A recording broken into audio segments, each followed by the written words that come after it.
नमस्कार दोस्तों। मोदी सरकार की एक फितरत है, जब तक कोई मुद्दा, जब तक कोई आंदोलन गले की फांस नहीं बनता है, सरकार के लिए बड़ी मुसीबत नहीं बनता है, तब तक सरकार उस आंदोलन को, उस मुद्दे को पूरी तरह से नजरअंदाज करती है। ऐसा ही किसान आंदोलन के वक्त हुआ, जब 13 महीने तक किसान दिल्ली की सीमाओं पर बैठे थे।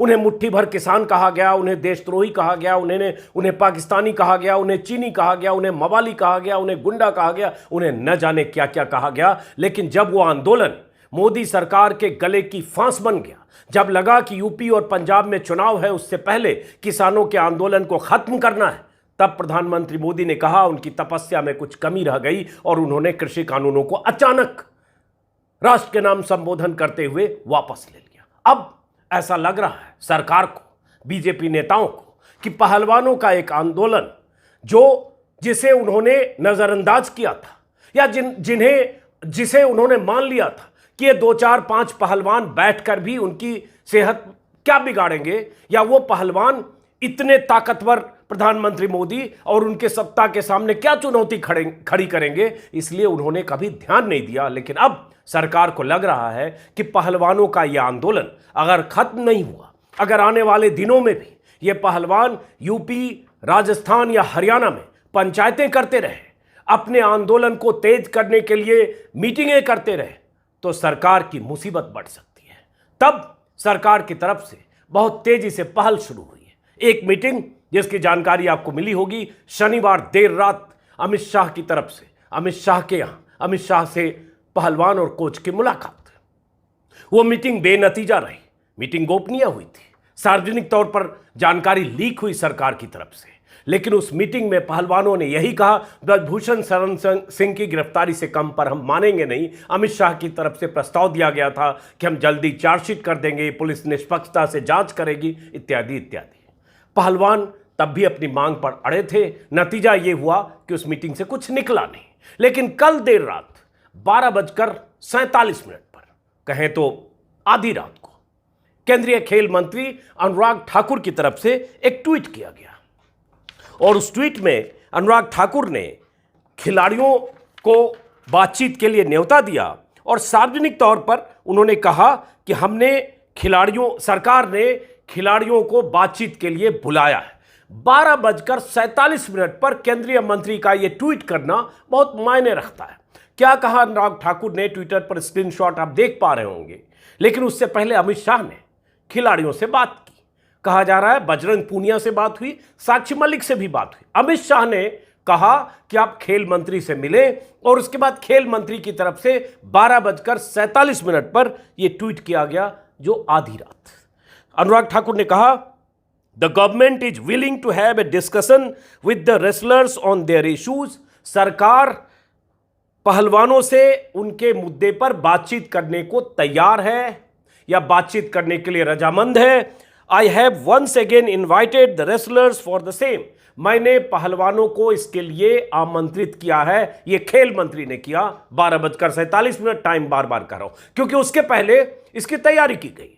केंद्रीय गृह मंत्री की तरफ से पहलवानों को फोन जाना, उन्हें कहना कि आप खेल मंत्री से मिलिए, पहलवानों को यह कहना, भरोसा देना कि आपकी जो समस्या है, आपके मुद्दे हैं, सुने जाएंगे। और उसके बाद अनुराग ठाकुर का सार्वजनिक तौर पर यह ट्वीट करना, क्योंकि पहलवानों की तरफ से सुना है, जो जानकारी मिली, यह भी कहा गया कि चूंकि पिछली मुलाकात शनिवार की रात गोपनीय मुलाकात थी, सार्वजनिक तौर पर खबरें लीक की गई, तब पता चला, तो इसलिए विश्वसनीयता का सवाल है, साख का सवाल है। हम कोई गोपनीय तौर पर नहीं मिलना चाहते, हम चाहते आप सार्वजनिक तौर पर हमें बताइए, बुलाइए, और वो खबर हो कि आपने बुलाया। मैं भी अपने लोगों से या हम भी अपने लोगों से बात करेंगे, जाने के पहले भी जरूरत हुई तो, और आने के बाद भी उनको हम बताएंगे, इत्तला देंगे कि हमने कहा, आपने हमसे क्या कहा, बातचीत हुई तो उसमें क्या मुद्दे उठे, आपने क्या मांग मानी, क्या नहीं मानी। जब यह अमित शाह को कन्वे किया गया कि आप जो बातचीत का न्योता है वो सार्वजनिक तौर पर जानकारी के साथ हो, उसी का नतीजा था कि अनुराग ठाकुर की तरफ से 12:47 पर ट्वीट किया गया। उसके बाद साक्षी मलिक और पहलवानों की तरफ से जो जानकारी आई वो बताता हूं। मिलने वाले हैं पहलवान, क्या होगा, क्या अंदेशा है? क्या पहलवानों की जो मांग रही है कि ब्रजभूषण शरण सिंह की गिरफ्तारी से कम पर हम नहीं मानेंगे, क्या वो टिकेंगे? इसको लेकर पहलवानों ने क्या कहा, वो आगे बताने से पहले आपको यह भी बता दें यह सब क्यों हो रहा है। प्रधानमंत्री मोदी को 21 जून से 24 जून के बीच यूएस के दौरे पर जाना है, अमेरिकी प्रेसिडेंट से भी मिलना है, और एक माहौल बनता है मोदी जब वहां जाते हैं। तो प्रधानमंत्री मोदी अमेरिका जाने से पहले सरकार चाहती है कि इस मुद्दे को किसी भी ढंग से सुलझा लिया जाए, क्योंकि ये खिलाड़ी अंतर्राष्ट्रीय हैं।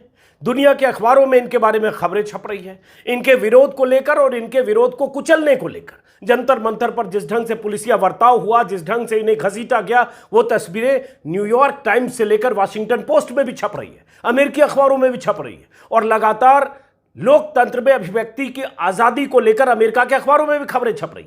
सरकार ये नहीं चाहती है कि प्रधानमंत्री मोदी वहां जाएं और किसी तरह के सवालों का उन्हें सामना करना पड़े, इसलिए तैयारी हो रही है कि उससे पहले पहलवानों को के आंदोलन को खत्म किया जाए, उसके लिए उनसे बात हो, संवाद हो और कोई रास्ता निकले। और इसलिए मैंने कहा कि जब तक सरकार की गर्दन फंसती नहीं है, जब तक प्रधानमंत्री मोदी को लगता नहीं है कि अब यह गले की फांस या आंदोलन या संघर्ष या मुद्दा हो रहा है, तब तक वो पीछे हटते नहीं। ऐसा उनका इतिहास और ट्रैक रिकॉर्ड है। अब कहा यह भी जा रहा है, आज एक्सप्रेस में खबर छपी है, कहा यह भी जा रहा है कि सरकार में भी और पार्टी में भी बेचैनी है। कई नेताओं का मानना है कि यह आंदोलन परसेप्शन के लिए, छवि के लिए, पार्टी के लिए नुकसानदेह हो रहा है, क्योंकि ये आम लोग, कोई यूनियनबाज या किसान संगठनों से जुड़े नेता जिन्हें प्रधानमंत्री मोदी आंदोलन जीवी कह देते हैं, वैसे लोग नहीं हैं। ये वो हैं जिनमें बेटियां हैं, जिन्होंने भारत के लिए गोल्ड मेडल जीता है, जिन्होंने अंतर्राष्ट्रीय खेलों में भारत का झंडा बुलंद किया है। और चूंकि बेटियों का मामला है, वो यौन उत्पीड़न की शिकायतें एफआईआर की शक्ल में सामने है, वो एफआईआर जिसमें बहुत कुछ कहा गया ब्रजभूषण शरण सिंह के बारे में, वो सब कहानियां बाहर आ रही हैं। बीजेपी नेताओं को लगता है इन सब के बाद बेटियों को लेकर, बेटियों के प्रति बीजेपी के नजरिए को लेकर, और चूंकि प्रधानमंत्री मोदी बेटी बचाओ बेटी पढ़ाओ जैसे नारे देते रहे, पार्टी की छवि खराब हो रही है। ये महिलाओं में ये संदेश जा रहा है कि ये पार्टी कैसी है, ये सरकार कैसी है कि बेटियां ऐसे 35 दिन तक धरना देकर आंदोलन करके आरोप लगा रही हैं, बेटियों के शोषण का आरोप है, और उसके बाद भी सरकार के कानों पर जूं नहीं रेंग रही है। तो कहा जा रहा है ये बेचैनी एक बड़ी वजह है, जो बेचैनी अब सरकार और बीजेपी में है। एक्सप्रेस ने जो आज खबर छापी है, उसमें कुछ नेताओं से ऑफ द रिकॉर्ड बातचीत की है एक्सप्रेस की रिपोर्टर ने, लिज मैथ्यू ने, और उसने छापा है एक्सप्रेस ने कि कई नेताओं का ऑफ द रिकॉर्ड ये भी मानना है कि सरकार ने पूरे मामले को गलत तरीके से हैंडल किया, इससे पार्टी की छवि को नुकसान पहुंचा है। 4 वरिष्ठ नेताओं से एक्सप्रेस ने बात की, जिसमें मंत्री भी शामिल हैं, कि पहलवानों के आंदोलन को यहां तक नहीं पहुंचने देना चाहिए था, इसे बेहतर तरीके से हैंडल करके सुलझाया जाना चाहिए था। और आपको पता होगा कि बीजेपी एमपी मेनका गांधी और प्रीतम मुंडे दोनों ने सार्वजनिक तौर पर बयान दिए हैं कि पहलवानों को इंसाफ मिलना चाहिए। तो ये बेचैनी बहुत सारे बीजेपी के सांसदों में भी हो रही है कि अगर हैंडल नहीं किया पूरे मामले को, तो अब अगर अपने इलाके में जाएंगे तो क्या जवाब देंगे, क्योंकि सवाल बेटियों का है, सवाल यौन उत्पीड़न का है, और वो सारे सवाल सबूत की शक्ल में, गाहे बगाहे बयान की शक्ल में सामने, एफआईआर की शक्ल में सामने आ रहे। तो इसलिए सरकार इसको अब हैंडल करना चाहती है। अब एक बात, आज जो मीटिंग होनी है, मीटिंग से पहले अभी देख रहा हूं कि साक्षी मलिक का एक बयान आया है, जिसमें साक्षी मलिक ने कहा है, एनआई के हवाले से बयान है, कि हम सरकार द्वारा दिए गए प्रस्ताव पर अपने वरिष्ठों और समर्थकों के साथ चर्चा करेंगे। जब सभी अपनी सहमति देंगे कि प्रस्ताव ठीक है, तभी हम मानेंगे। ऐसा नहीं होगा कि हम सरकार की किसी बात को मान लें और अपना धरना समाप्त कर दें। बैठक के लिए अभी तक कोई समय तय नहीं किया गया है, ये साक्षी मलिक ने बताया। हालांकि मुझे जो जानकारी मिल रही है कि आज किसी समय बैठक होगी। इसी तरह का बयान साक्षी मलिक ने आज तक को भी दिया है। अब इसमें बात अंदाजा लगाया जा रहा है कि होगी क्या बातचीत और क्या प्रस्ताव हो सकता है। अमित शाह ने पहले गिरफ्तारी पर जो पहलवानों की मांग थी उसे रिजेक्ट कर चुके हैं। पहलवान उस मीटिंग के बाद एक बार नहीं कई बार कह चुके हैं कि हम गिरफ्तारी से कम पर नहीं मानेंगे। साक्षी मलिक ने भी अभी बयान दिया, आज तक के बातचीत में कहा है कि हमारी मुख्य मांग ब्रजभूषण शरण सिंह की गिरफ्तारी है, लेकिन हम जाना इसलिए चाहते हैं ताकि देखें कि सरकार की तरफ से प्रस्ताव क्या है। ये जो आज मीटिंग होगी उसमें कहा जा रहा है कि कुछ चीजें जो पहलवान अपनी तरफ से रख सकते हैं। ब्रजभूषण शरण सिंह की गिरफ्तारी जो सबसे बड़ी मांग है, जिसको लेकर यह आंदोलन यहां तक पहुंचा, धरना से आंदोलन में तब्दील हुआ। उसके बाद भारत में कुश्ती संघ का खेल जो है, कुश्ती संघ साफ सुथरा, ये अमित शाह से बातचीत में भी कहा था। चूंकि ब्रजभूषण शरण सिंह के परिवार के लोग, बेटा, दामाद का साला, पूरा कुनबा कुश्ती संघ पर कब्जा करके बैठा है, वाइस प्रेसिडेंट से लेकर ज्वाइंट सेक्रेटरी तक। इसलिए इन पहलवानों ने अमित शाह को कहा कि जो कुश्ती संघ है उससे ब्रजभूषण शरण सिंह की छाया से मुक्त किया जाए, ये सब जो चुनाव हो आने वाले दिनों में उससे बाहर हो। शायद इसका भरोसा सरकार ने दिया कि ठीक है, हम ये मान सकते हैं। लेकिन बड़ा सवाल ब्रजभूषण शरण सिंह की गिरफ्तारी पर है। चुनाव को लेकर भी इन खिलाड़ियों ने कहा निष्पक्ष चुनाव हो, शायद सरकार इस पर भी मान जाए। लेकिन सरकार क्या मानेगी कि ब्रजभूषण शरण सिंह की गिरफ्तारी होगी? इस पर सरकार मानेगी? और अगर इस पर सरकार नहीं मानती है, खेल मंत्री से जो मुलाकात होने वाली है पहलवानों की, उस मुलाकात में सहमति नहीं बनती है, तो क्या होगा? किसी सोर्स ने मुझे बताया, 2-4 लोगों से मैं भी बात कर रहा हूं, कि विनेश फोगाट ज्यादा नाराज है, क्योंकि जो शिकायत करता है उसमें वो भी है। और उन्होंने इसका जिक्र किया था कि प्रधानमंत्री मोदी से उन्होंने 2021 में मुलाकात के दौरान ब्रजभूषण शरण सिंह के रवैये, सेक्सुअल, फिजिकल, मेंटल, हर तरह के हैरेसमेंट के बारे में बताया था। तो विनेश फोगाट ने प्रधानमंत्री को सारी सूचना दी थी कि ब्रजभूषण शरण सिंह किस तरह के बर्ताव करता है उनसे मुलाकात में। और अब कहा जा रहा है कि ब्रजभूषण शरण सिंह की गिरफ्तारी टालने की अगर सरकार कोशिश करती है तो ये पहलवान मानेंगे क्या, विनेश फोगाट मानेगी क्या, ये सवाल है। इस बीच वो खबरें जो प्लांट हो रही है, आज भी जैसे दैनिक जागरण अखबार में खबर छपी है कि दिल्ली पुलिस को अब तक इस मामले में कोई पुख्ता सबूत नहीं मिले हैं ब्रजभूषण शरण सिंह के खिलाफ। पुलिस कभी भी अचानक केस बंद करने को लेकर कोर्ट में अंतिम रिपोर्ट फाइल कर सकती है। आज जागरण ने छापा है, यह खबर पहले भी आई थी, 5 दिन पहले शायद, एएनआई के हवाले से, कि दिल्ली पुलिस ने एएनआई को कहा, सोर्सेज ने कहा कि पुलिस 15 दिन में फाइनल रिपोर्ट दाखिल कर सकती है, चार्जशीट कर सकती है, और पुलिस को कोई सपोर्टिव एविडेंस नहीं मिला है जो आरोप है ब्रजभूषण शरण सिंह के खिलाफ, उस आरोप को सही साबित करने के लिए। लेकिन हुआ ये था, आपको पता होगा, मैंने वीडियो में जिक्र किया था कि एएनआई की खबर का पहले दिल्ली पुलिस ने ट्वीट करके खंडन किया, फिर अपना ही ट्वीट दिल्ली पुलिस ने विड्रॉ कर लिया या डिलीट कर दिया। अब वही खबर जागरण में है कि दिल्ली पुलिस फाइनल रिपोर्ट दाखिल कर सकती है कोर्ट में, जिससे अगर ऐसा हुआ तो आरोपित ब्रजभूषण शरण सिंह को बड़ी राहत मिल जाएगी। ये भास्कर जागरण में खबर है। 5 दिनों से इस मामले में दिल्ली पुलिस की चुप्पी से माना जा रहा है कि पुलिस जल्द कोई बड़ा फैसला लेने जा रही है, तभी जांच संबंधी तथ्यों को अत्यंत गोपनीय रखा जा रहा है। ऐसा इसलिए किया जा रहा है ताकि कोई ऐसी जानकारी पहलवानों को न मिल जाए जिससे वो फिर से आंदोलन तेज कर सकें और पुलिस अपनी रणनीति में पिट जाए। मुख्यालय सूत्रों की माने तो जिस तरह महिला पहलवान ने खुद को नाबालिग बताकर ब्रजभूषण के खिलाफ पॉक्सो के तहत मामला दर्ज कराया और ये सब की कहानियां छपी है।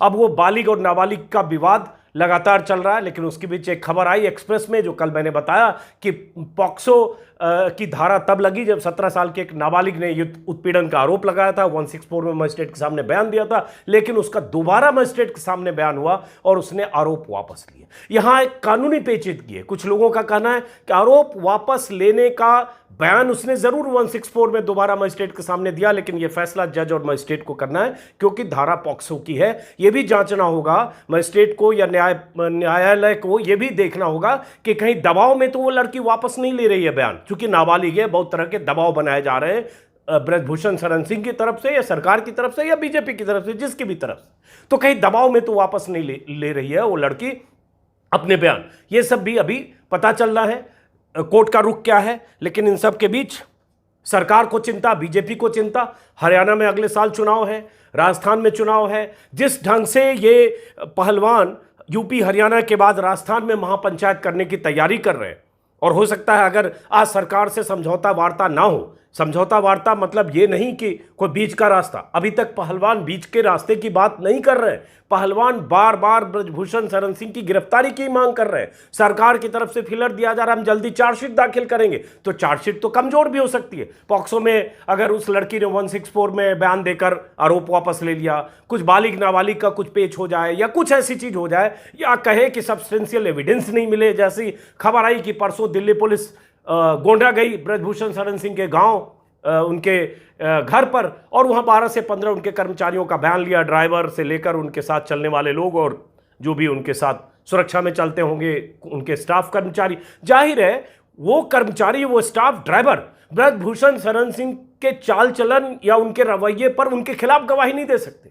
लेकिन ये सब चेक करने के लिए या पूछताछ के लिए दिल्ली पुलिस गई। गवाहों की लंबी श्रृंखला है जिसमें कहा जा रहा है लगभग 140 लोगों के बयान दर्ज हो चुके हैं, जिसमें 4 ऐसे मुख्य लोग हैं, रेफरी से लेकर कॉमनवेल्थ गेम्स की गोल्ड मेडलिस्ट तक शामिल है, जिसने कहा कि उसे पता था कि ब्रजभूषण शरण सिंह लड़कियों के साथ यौन उत्पीड़न कर रहा था।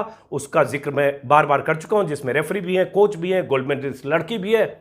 इन सब के बाद आज क्या होगा, सबकी नजर अब इस पर होगी कि आज जब मीटिंग होती है अनुराग ठाकुर के साथ खिलाड़ियों की, तो खिलाड़ियों को क्या प्रस्ताव अनुराग ठाकुर की तरफ से दिया जाता है। उसी प्रस्ताव के बाद सब कुछ अब फैसला होना। अब बात यह है कि जो अमित शाह का इसमें इंटर करना, अमित शाह गृह मंत्री है, इतनी देर से जब जंतर मंतर पर बैठे रहे तब तक सरकार ने कोई घास नहीं डाला, भाव नहीं दिया, या सरकार ने माना नहीं कि इनसे बात की जानी चाहिए। उस दिन भी नहीं माना जब यह 28 तारीख को सड़कों पर उस तरह से पुलिसिया दुर्व्यवहार या पुलिसिया बदसलूकी के शिकार हुए। उस दिन भी नहीं माना जब ये हरिद्वार गए। लेकिन बातचीत के दरवाजे खुले, लेकिन उस दरवाजे से जो पहलवान दाखिल होंगे, क्या उन पहलवानों को उनके प्रस्ताव पर, उनकी मांग पर सरकार से सकारात्मक जवाब मिलेगा? इसके लिए हमें इंतजार करना पड़ेगा। इस बीच में देख रहा हूं आज जो विराग गुप्ता है, सीनियर एडवोकेट, उनकी तरफ से एक बयान, उनकी तरफ से एक लेख छपा है। उस लेख के कुछ खास पहलू को जरा गौर कीजिए। विराग गुप्ता ने आज भास्कर में लेख में लिखा है कि एक देश में गिरफ्तारी के 3 विधान कितने जायज हैं, और ब्रजभूषण की गिरफ्तारी नहीं होने से साफ है कि सरकार के हाथ कानून से भी लंबे हैं। सब लोग जो कानूनी जानकार हैं वो यही कह रहे हैं कि जिस तरह की धाराएं उस पर लगी, उन धाराओं के बाद ब्रजभूषण शरण सिंह की जगह कोई और होता तो उसकी गिरफ्तारी 24-48 घंटे में हो गई होती। लेकिन उसकी गिरफ्तारी को टाला गया। तो इसका मकसद यह है कि पुलिस और सरकार ब्रजभूषण शरण सिंह को बचाना चाहती है या सलाखों के पीछे नहीं भेजना चाहती है, इसका जो भी मतलब निकाले। लेकिन अब जब ये वीडियो मैं खत्म कर रहा हूं तब तक पता चला है कि मीटिंग होने की जगह तय हो गई है और पहलवान मिलने जा रहे हैं। जैसे ही जानकारी मिलेगी फिर आपको जानकारी दूंगा। फिलहाल इस वीडियो को खत्म करता हूं, फिर मुलाकात होगी। नमस्कार।